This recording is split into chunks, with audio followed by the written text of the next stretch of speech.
Good afternoon, Jason. I'd like to start the video today by giving a shout out to my friend Jake Feeney for releasing his new album called The Midnight Oil. It came out 2 days ago, and I gotta say it's pretty good. There's a link to where you can download that in the description below, so if you haven't already and you want to check it out, please do. His music is like an acoustic mix of Jason Mraz and first album John Mayer. So you gave me a challenge last Sunday to run 15 kilometers before today, which wasn't very long, first of all, but that's fine. I did it anyways. Now, when I say I did it, I didn't actually run 15 kilometers because I'm not much of a runner. Instead of running, I googled how fast the average person runs, which is around 8 kilometers per hour. So if I was supposed to do 15 kilometers, it would take me roughly about 2 hours to run 15 kilometers, give or take. I then calculated how much jump rope is the same as running. And what I discovered is that 10 minutes of jump rope is the same as 30 minutes of running. So I had to do 40 minutes of jump rope as shown right here. Now I'm not going to show you the entire 40-minute video because that'd be pretty boring.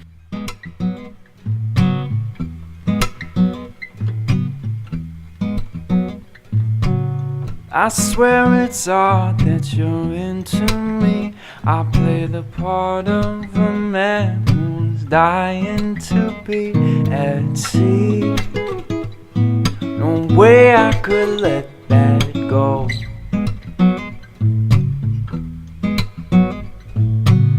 My friend, he calls to me before I leave. He puts his hand on my shoulder and takes his time to breathe. He says, will you be going alone? Now I'm telling you, you could just leave your job.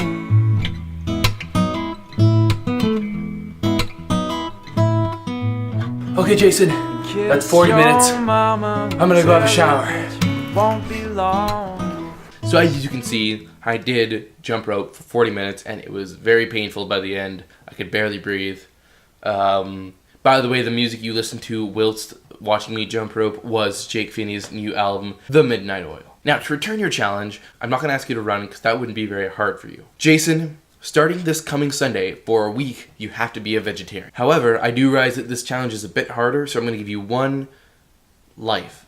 You can eat meat once during that week, and when you do, it should be by accident, and I want you to document it when it happens. But yeah, Jason, vegetarian from this coming Sunday to next Sunday, okay?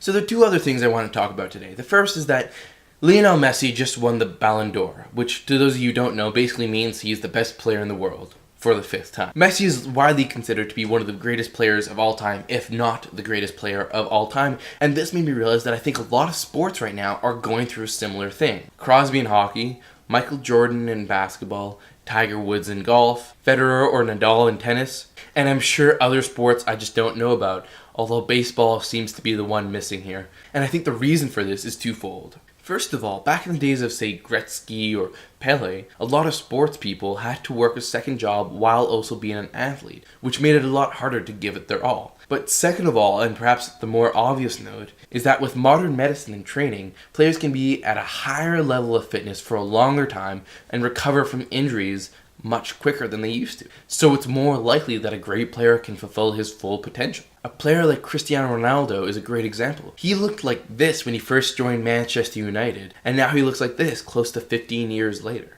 I think what this means is that records are going to be broke more and more easily now, and it's going to be harder and harder to compare modern players to older generations.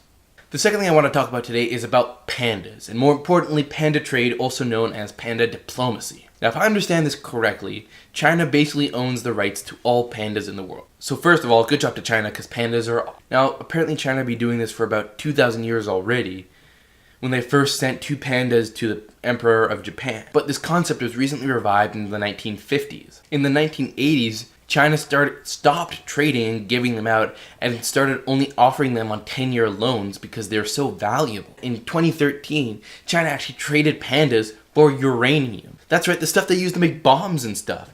Pandas are worth as much as a nuclear bomb. Says a lot about how much the world is taking care of the panda species. I don't think that this would be a bad idea if this happened to other animals that were endangered. Maybe Eastern and Central Africa can own all the gorillas in the world.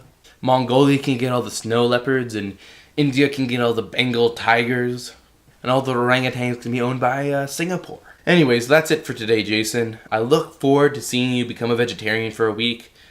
But until then, I'll catch you in the funny pages.